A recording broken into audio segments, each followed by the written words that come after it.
Le phacochère commun, Phacochorus africanus, est un suidé sauvage, de la même famille que le sanglier et le porc domestique.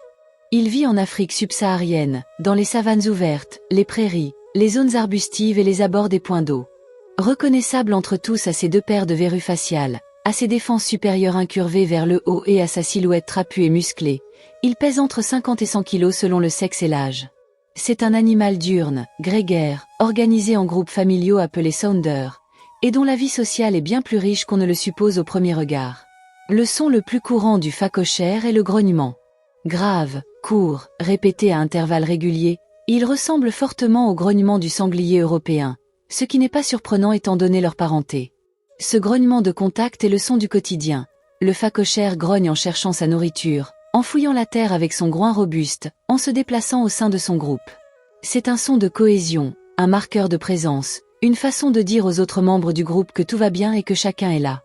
Lorsqu'un phacochère perçoit un danger, son répertoire sonore change immédiatement. Il émet un grognement d'alarme brusque et puissant, beaucoup plus court et explosif que le grognement de contact, suivi souvent d'un reniflement violent produit par le groin. À ce signal, tout le groupe réagit dans la seconde. Les jeunes, appelés marcassins de phacochère ou piglets, se regroupent immédiatement derrière la femelle.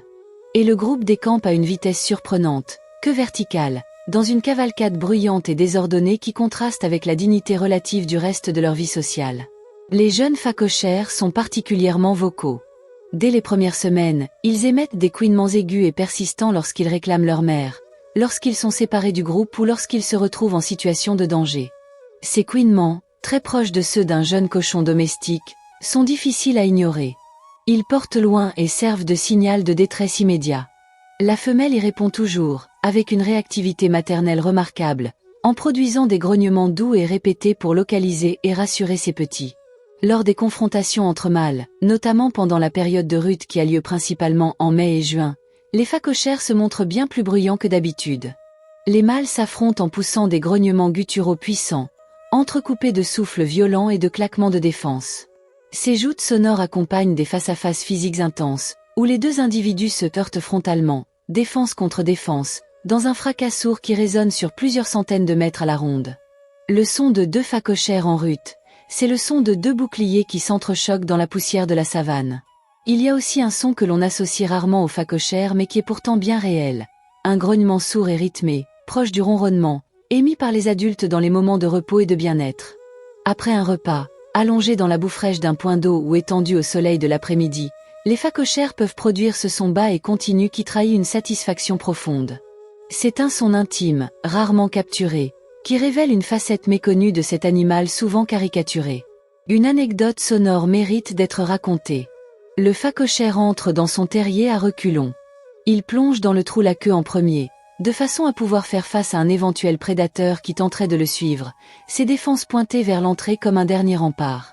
Ce comportement singulier s'accompagne souvent d'une série de grognements rapides, presque nerveux, que l'on pourrait interpréter comme une vérification sonore de l'environnement immédiat avant la plongée dans l'obscurité du terrier.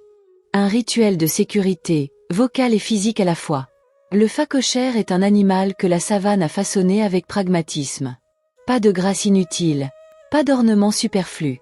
Juste une efficacité brute, une adaptabilité remarquable, et une palette sonore qui reflète parfaitement cette philosophie. Des sons directs, fonctionnels, précis.